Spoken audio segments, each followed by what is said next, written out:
Hey guys, in this video I'm going to ignore the missing multicolor aspect of the Elegoo Centauri Carbon. Instead, I want to focus on what you do get with this printer. After 9 months of owning 2 Centauri Carbons, experiencing the ups and downs with these printers, I think I can help you answer the question, should I buy the Elegoo Centauri Carbon? First, this is an unsponsored independent video about the Centauri Carbon. I purchased both of my printers the very first day they went on sale. Thinking back on that decision, I should have waited. Truthfully, I let FOMO get the best of me.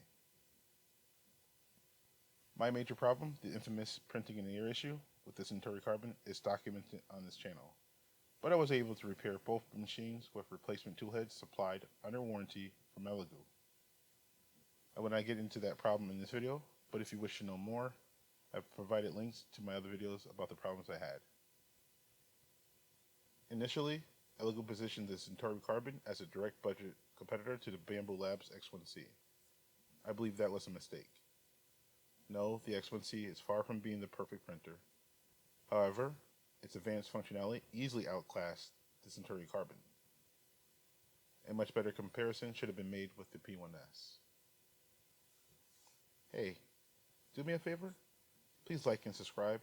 It really helps a small creator like myself continue to make more videos about 3D printing and technology in general. Thank you for liking and subscribing. Now back to the video. In many ways, the Centauri Carbon meets or exceeds the performance of the P1S, while offering the ability to print most, if not all, of the same materials as that printer. Although, the Centauri Carbon cannot match the build quality, quality control, or parts ecosystem that Bamboo Labs is known for. There lies the problems that I have with Elegoo and the Centauri Carbon. I do not expect the Centauri Carbon to be perfect at this price point. Yet, Elegoo made some asinine design choices.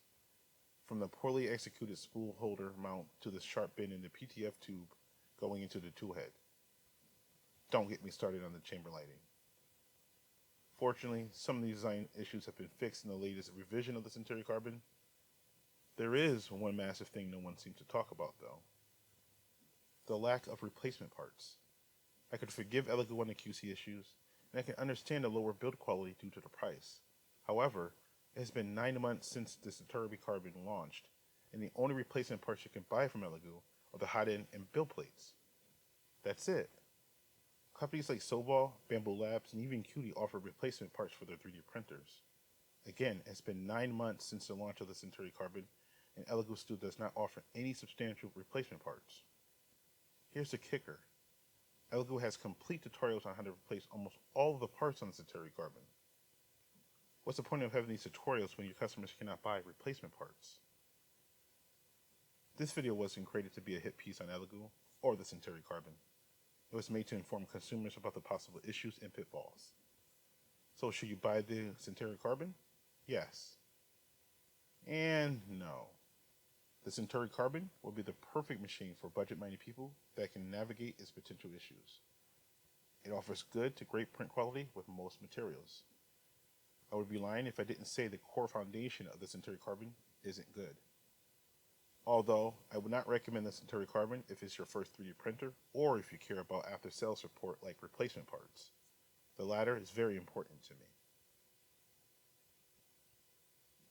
If you think I missed anything or you want to add your own experience with the Centauri Carbon, please comment below.